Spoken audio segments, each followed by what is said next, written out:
ยามเมื่อจำฮอดวันเกิดเจ้าปอสินทำคัววุ่นจุ่มยันขวางเสาสองเปิ้งกีเปลี่ยนที่เจอเยอะเก่าเมื่อเจกูจอกเจ๋งบ้านอุบตันเสือสาเพอก็อันมือเตียวตนสระเฮาข้าฮะเลยหงสาเตอโป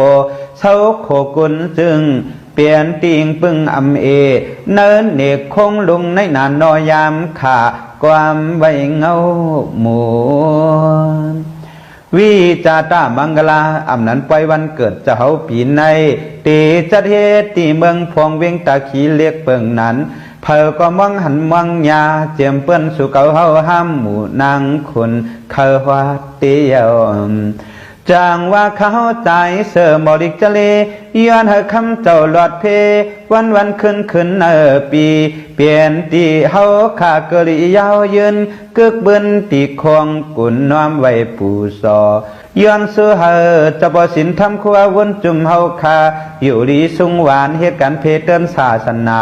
อ่านเฮาขาตะกาเจกูจอกเจียงวันเสจอจอมด้วยหมุนเงาเจ้าเยาย้อนสู้เฮาเจ้าปอสินทำเฮาขาอายุยืนยาวปากเศร้าเตรียมทวนมวลเนื้อศาสนาเปลี่ยนที่เฮาขาออกกากควบหมบความขอความพุงต่อวัน